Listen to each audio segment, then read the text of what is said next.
今から関空へ向かい、ソウルの空港周辺で一泊します。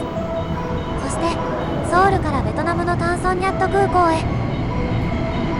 関空へは特急はるか号に乗っていきます。キティちゃんプリントの電車です。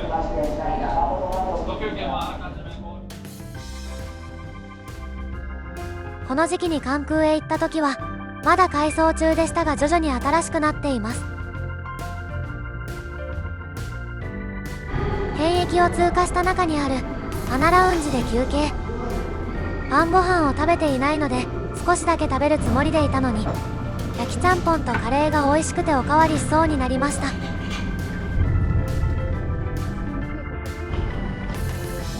ただいま22時頃。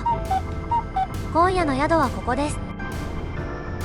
フロント入り口が少し分かりづらかった。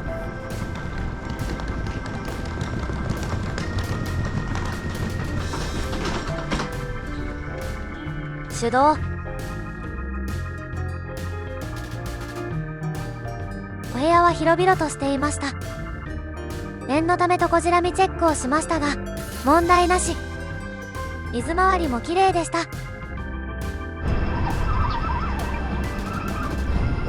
早朝、空港へゴー。ベトナムのタンソンニャット空港に向けてチェックインをします。国際線出発フロアの一番奥にプライベート感満載のチェックインカウンターがあります。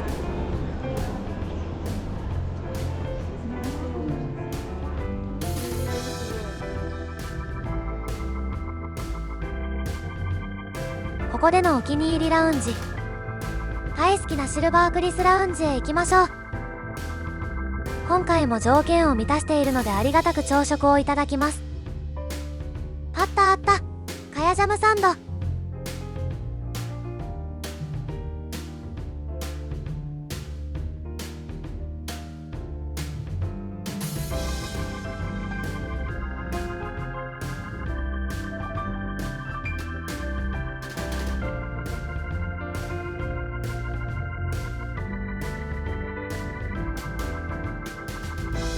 カクテルを作っていただけるバー。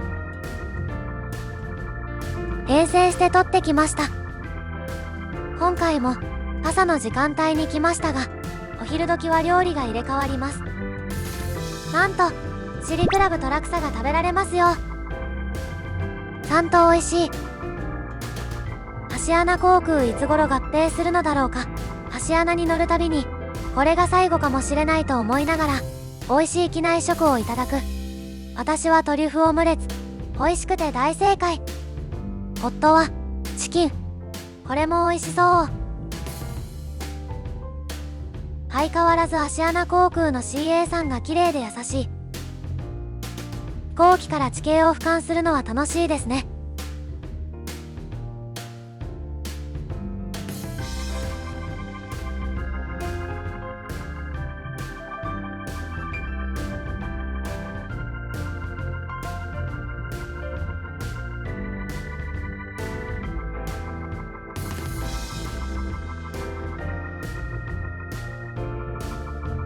タンソンニャット空港到着。湿気。ベトナムに来たらバインミー食べたいな。到着した国際線では観光価格で高いので国内線で購入しよう。国際線の建物を出て右に進むと見えてきます。 LG の主張が強い。国内線乗り換えまで時間があるのでバインミーを購入してラウンジで待機します。作り置きでなく注文したらその場で作り出してくれました。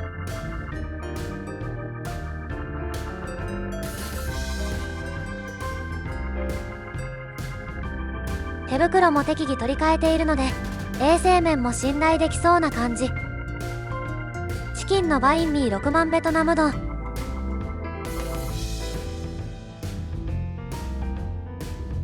バインミーのパンがソフトハードでめっちゃ美味しい。ベトナムのパン好きです。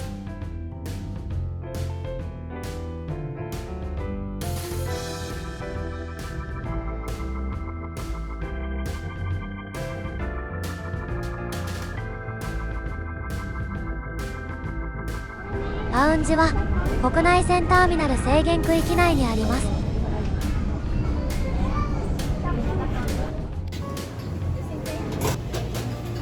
ベトナム航空に乗り込んでエザ・フーコック島へ。フーコック島ってまだ日本人には認知度が低いのではないでしょうか。ここで少しフーコック島の紹介です。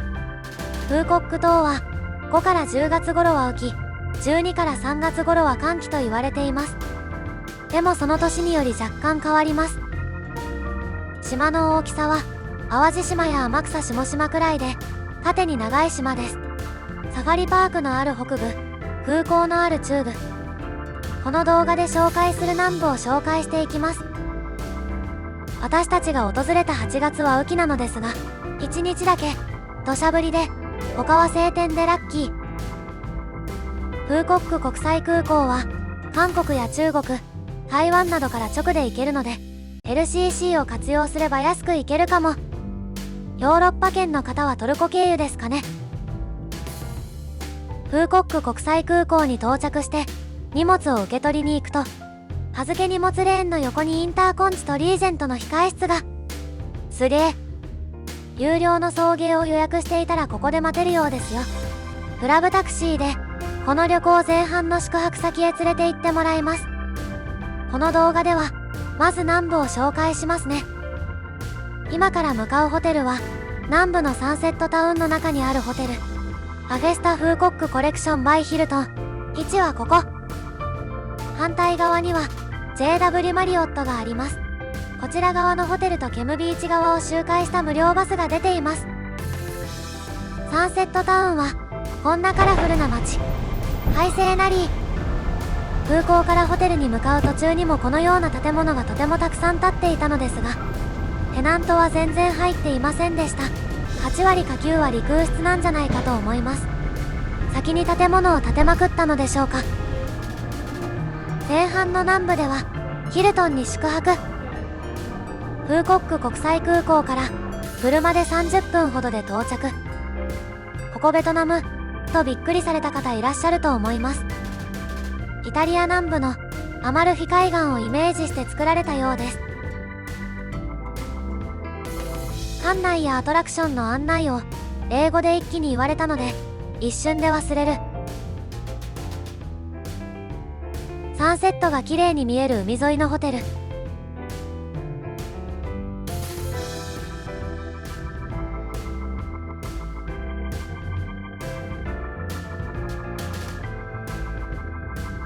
ルームツアーです。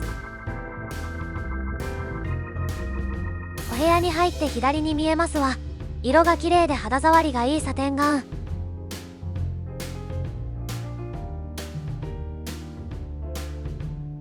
その先にはミニバーがお目見えだ。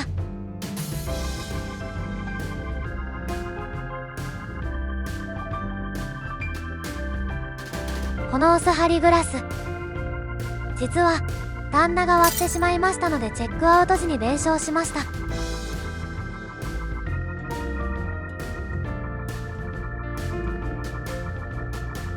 下は冷蔵庫。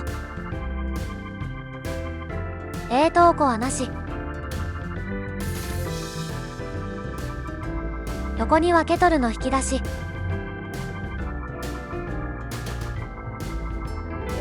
さすがキングバルコニーオーシャンビュールーム31平米。海側の高層階なのでバルコニーからキス・オブ・ザ・シーショーや花火、夕日を一望できるので絶対海側のお部屋がおすすめです。窓を開けた瞬間、潮の香りがすごい。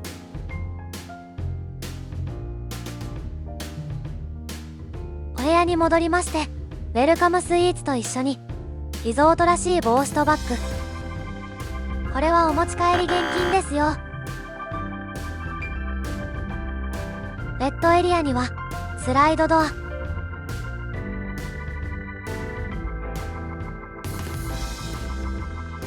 バスタブはないのですが、おしゃれで綺麗な水回りです。作業デスクの蓋を開くとあら便利。オフィスみたいですね。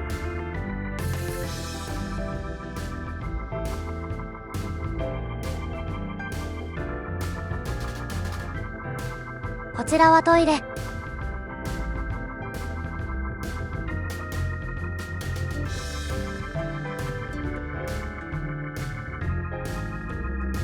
アメニティは歯ブラシなど一通り揃っています。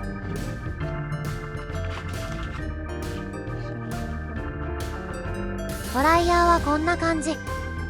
2024年3月と開業間もないため、最新設備搭載。ホテルの館内も軽く案内します。まずはスパ。ホテルクレジットをいただいていたのと、キャンペーンをしていたので受けてみました。カップルやご家族で施術 OK です。最初に、簡単にカルテを書いて個室に行きます。紙ショーツのみ着用し、サテンガウンを羽織ります。足湯をしてリラックス。言葉が通じなくても通訳アプリを見せてくれてやり取りできました。終わるとお茶とお菓子をいただけました。お茶はトレイの左上にある3種類が入っているそうです。1階のロビーフロントにやってきました。今からハイキーをいただきますよ。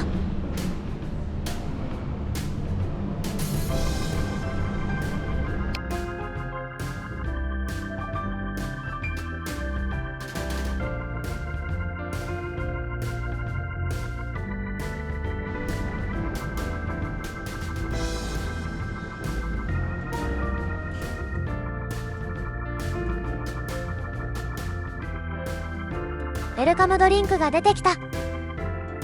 出来たてのホテルだからサービスがすごいですね。あるあるなのですが、こういうサービスはもしかしたら今後なくなる可能性がありますので注意。開業したてのサービスのため今後変わることがあります。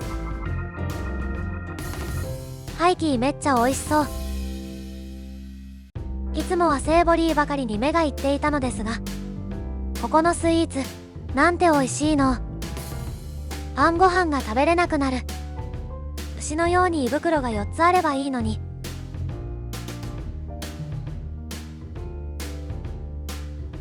お腹いっぱいで食べれないときはお持ち帰り用に包んでくれました。ここのハイキーまた食べたいな。続いてフロント横にあるアクティビティの予約センター。実はチェックイン時に顔の写真を撮られました。アクティビティがいくつかあるので顔パスできるように撮っていたようです。しかし、私たちが顔パスで楽しめるアクティビティは、キス・ザ・ブリッジと水上人形劇のみ。こちらホテルプールです。プールに入りながら見るサンセットも素敵なんですよ。ちゃんと浅い子供用プールもあります。このプールの後ろに、朝食会場の入り口があります。ホテル内からも行ければいいのに。このまま朝食の紹介です。プールエリアに朝食会場があるのは分かりにくいですね。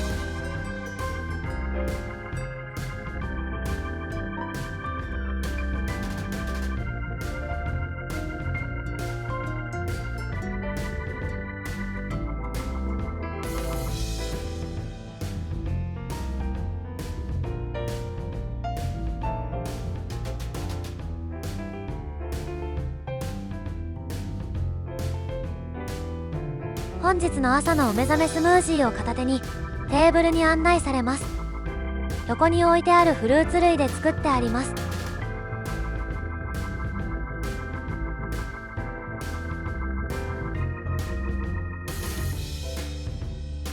ドーナツにワッフル、フレンチトースト、パンケーキ、アイスクリームが4種類、おかゆやフォースタンド、なんとバインミーもあった。そしてその奥には石窯が。そう、その石窯でミニピザを焼いてくれてます。もちろんホットミールもたくさんありました。暗号スタンドもあります。大人気なのですぐなくなりますが、またカットしてくれます。バインミーは空港で食べた方が美味しかったかな。パンも数種類ありました。フルーツ美味しかったです。ここで外を見るとなんと大雨。通り雨かなと思ったのに夕方まで土砂降り。しょうがないのでフィットネスルームで体を動かしてゆっくりしました。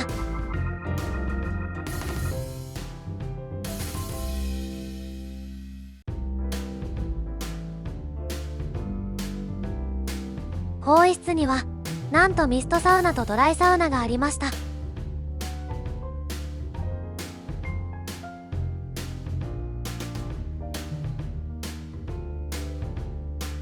水は紙カップに入れて使うやつ。広々としており、他に利用者がいても適度に距離を保てそう。最新の機械ばかりでいいですね。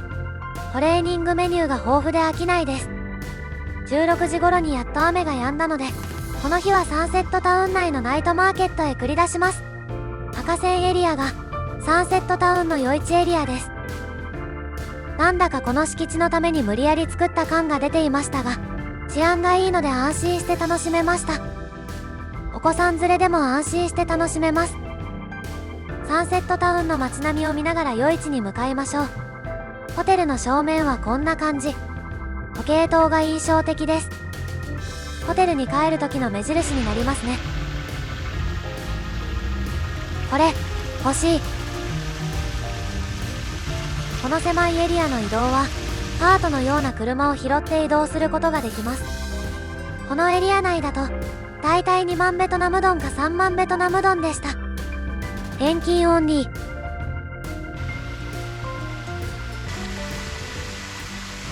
端っこからナイトマーケットを散策してみましょう。ド派手な門をくぐって右にあるマーケットから、万引き防止のため手荷物バッグは結束バンドでロックされます。携帯電話など必要なものはポケットに退避した方がいいですね。パクリ商品がいくつか。これは何エモン。これ検疫で引っかかるかな。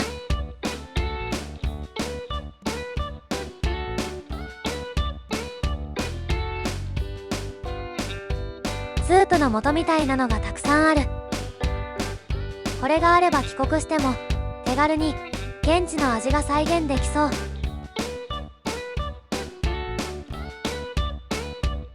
地下に降りると簡単なスーパーがありました。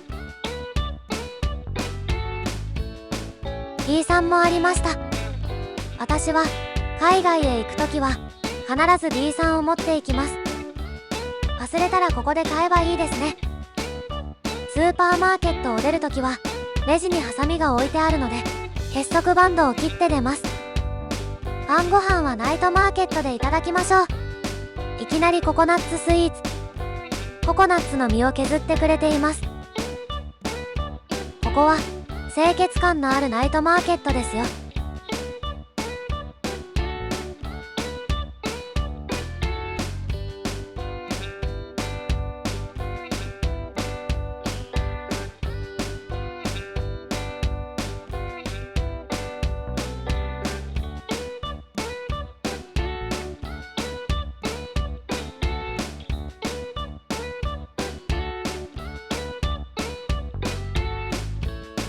ワインミーだ。パクチー入れるか聞いてくれました。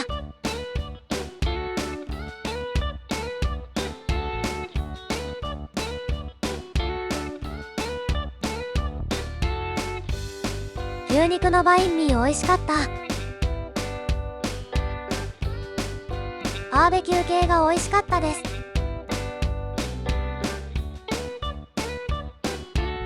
豚串何本食べたことか。美味しい。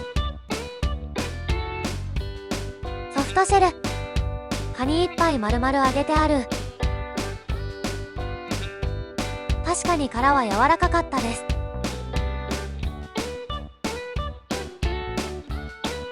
最後にまた豚。うまー。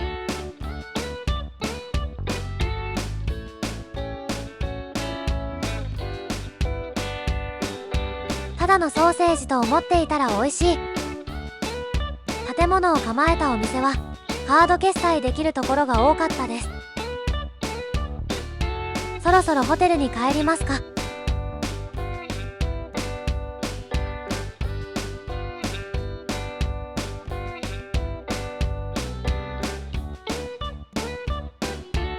スタバもありますよ。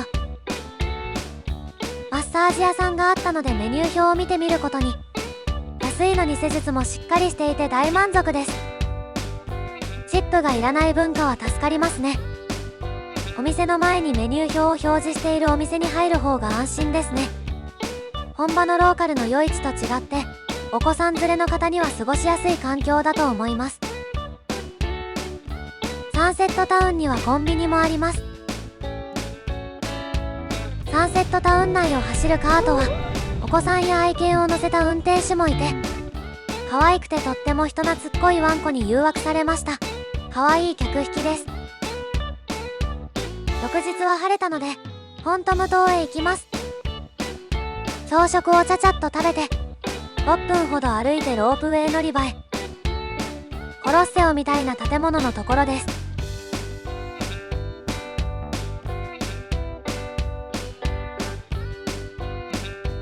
チケット売り場はこんな感じ。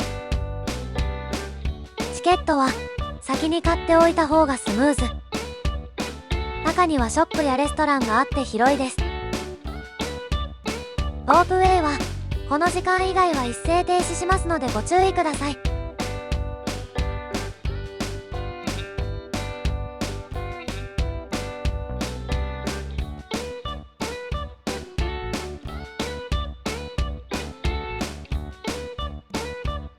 タイミングよく貸し切りで乗れました。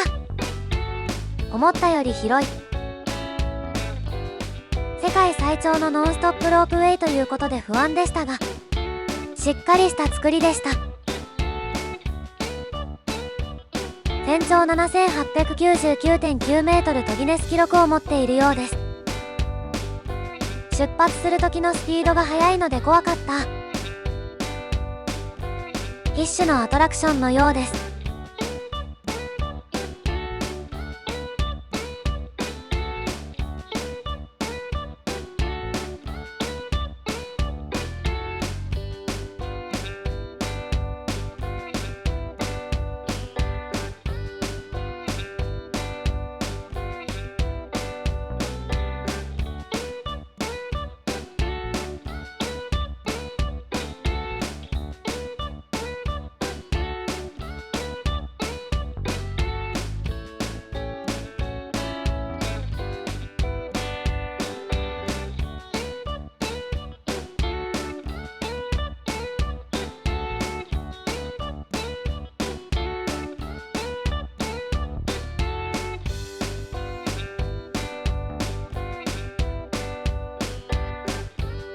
このロープウェイでよく見るあまたの船は、時期が違うせいかを持った光景を見れなかった。この時期は雨季だったのでケムビーチ側の海が安定しています。なのでケムビーチ側に船が多かったみたい。思っていた光景を見たいなら寒気に行った方がいいかも。約20分間乗っているのですが、気持ち悪くなってしまった方はエチケット袋が置いてあるので準備しておきましょう。夫は楽しんでいましたが、私はやっぱり怖かった。フォントム島には遊園地とウォーターパークがあります。私たちは暑かったのでウォーターパークのみ行きました。ちょっと雲行きが怪しい。今見えてきたエリアがウォーターパークです。少しだけウォーターパークの紹介。南部は3グループが手掛けています。北部はビングループが手掛けてテーマパークなどを開発しています。広くてアトラクションが本当にたくさんあります。子供向け、とんでもない。大人も一日中楽しめる楽しいウォーターパークですよ。柴正とか長スパみたいにウォータースライダーに乗るのに炎天下の中、長蛇の列に並ぶような苦労はありませんでした。子供向けのエリアも充実しています。そうそう、ロープウェイのチケットは帰りも使うのでなくさないように。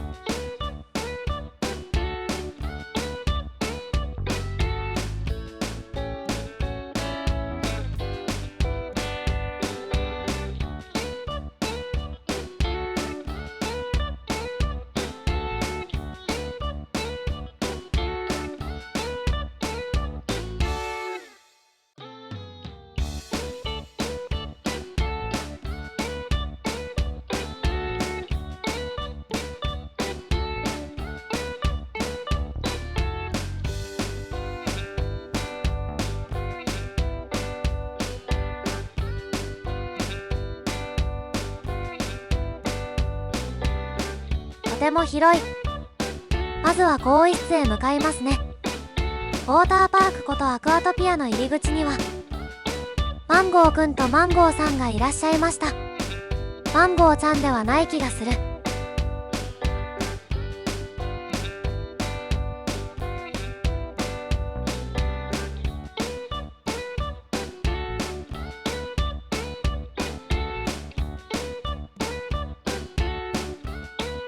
途中雨が降ってきたのですが、どうせ濡れるし気にしない。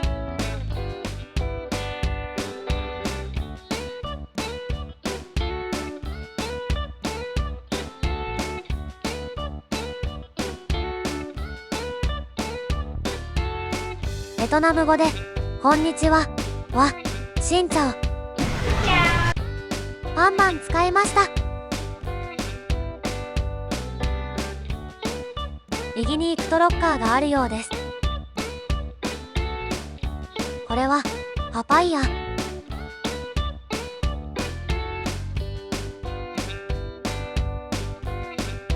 更衣室がありました。ここが一番混んでいた。流れるプールは流れてくる浮き輪を自由に使えます。セーフガードも自由に使うことができますので安心。ここで楽しむ上で気をつけてほしいこと。チャックや金物がついた水着はスライダーに乗れませんので注意です。もしうっかりしてスタッフに止められても大丈夫。ショップで購入しちゃいましょう。この T シャツはすぐ乾くやつ。可愛いデザインもあるし、値段もお手頃なものがありました。この水着かわいい。49万5000ベトナムドン。男性の水着はシンプルなものが多かったようです。お土産屋さんはたくさんあります。米粉のおせんべい。子供用の遊び場も大変充実しています。楽しそう。当たり前かもしれませんが、スライダーは身長制限があります。結構広くて、人がそんなにいなかったのでのびのびできました。本当におすすめです。ブッフェ形式のレストランやカフェもあります。アクアトピアの隣にジェットコースターがあるのですが、なんと木製。勇気のある方は行ってみてください。帰りのロープウェイは、降りたところと別のゲートから帰るみたい。ロープウェイとケーブルカーの区別がよくわからん。出た！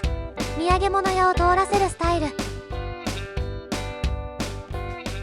日本では着ないカラフルな服が欲しくなる。試着室はちゃんとありました。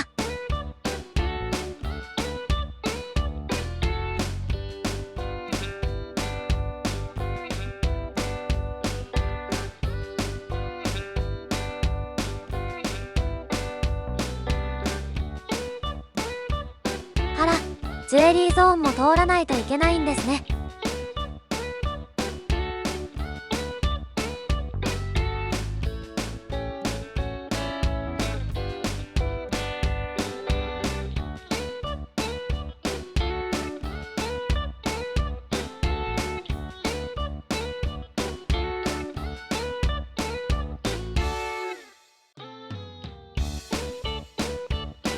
次は子供用品もある。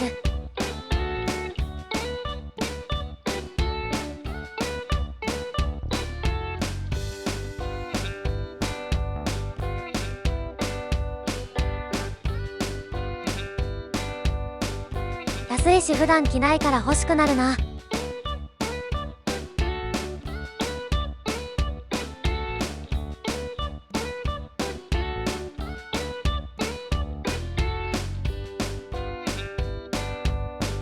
休憩時間でしょうか。お勤めご苦労様です。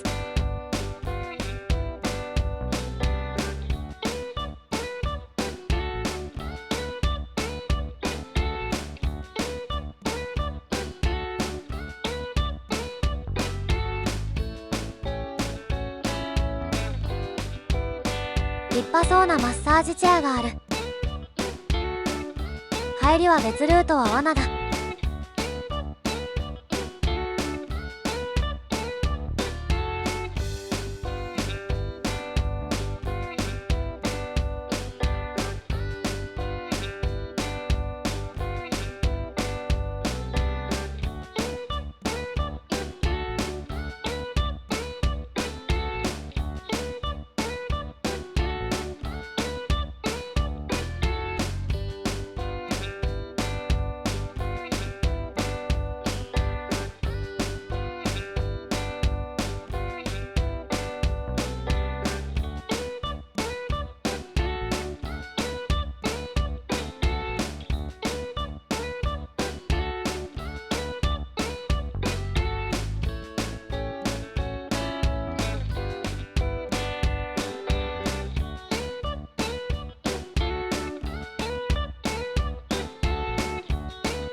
出発時のスピードが速い。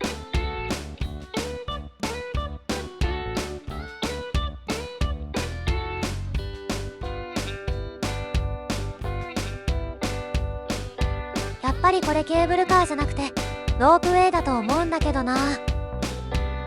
違うのかな。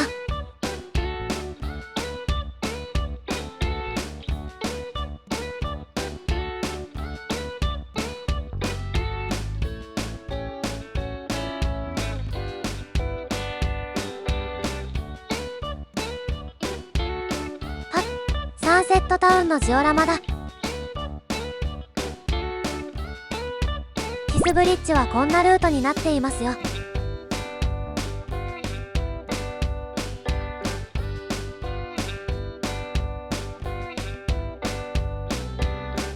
サンセットタウンに戻ってくるとまたしてもお土産物屋さん。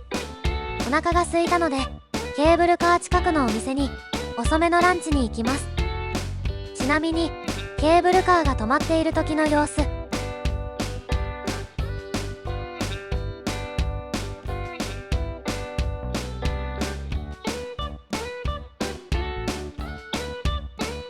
このお茶、ファンダンリーフの味がする気がする。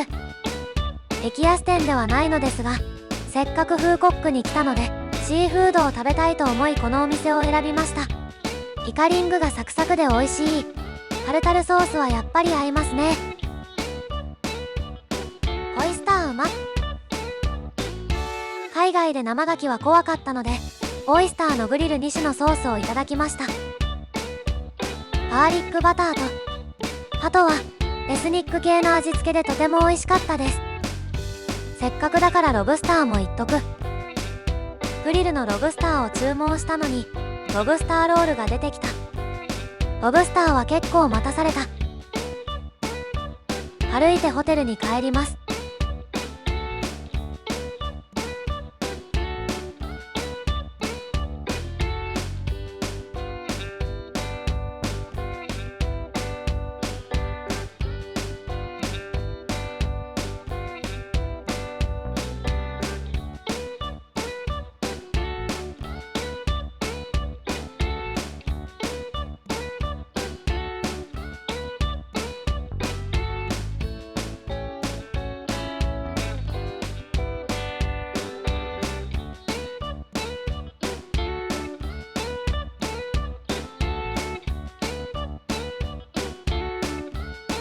キスブリッジは先端でつながっておらず、左から男性、右から女性が先端に歩み寄って夕日をバックに写真を撮る撮影スポットとなっています。日中は暑いしサンセット時は人が多いので日が落ちてから行ってみました。橋からのサンセットタウンや海も眺めが良く、散歩としてもおすすめです。まあまあ歩く。そしてキスする中心に到着。北公園へ。夜楽しめるショーといえばキス・オブ・ザ・シーショー。カートに乗って会場へ行きます。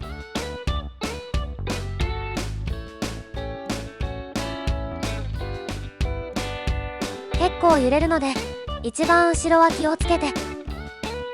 iPhone を落とさないように。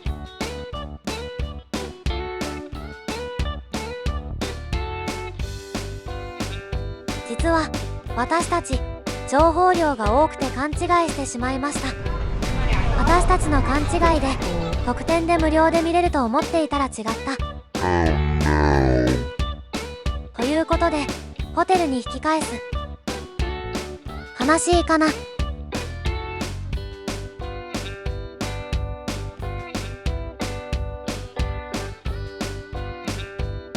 100万ベトナムドンとお高めだったのでチケット購入は断念しました。ホテルのプールサイドから見たバージョンです。このショーはフランスのクリエイターが手掛けたレーザー、水、照明、音楽など8つの最先端のパフォーマンスを掛け合わせたショーです。部屋のバルコニーから見たバージョンです。排水を噴射したスクリーンに映像を映す排水投影はすごかったですね。とにかく迫力がすごい。会場はキス・オブ・ザ・シーショー終了後に開始。5分程度打ち上がりました。ところどころ盛りだくさんすぎてもはや爆発。この花火は海岸や夜市から見ている方もいました。次回リージェント編に続く。ご視聴ありがとうございました。いいねやチャンネル登録で応援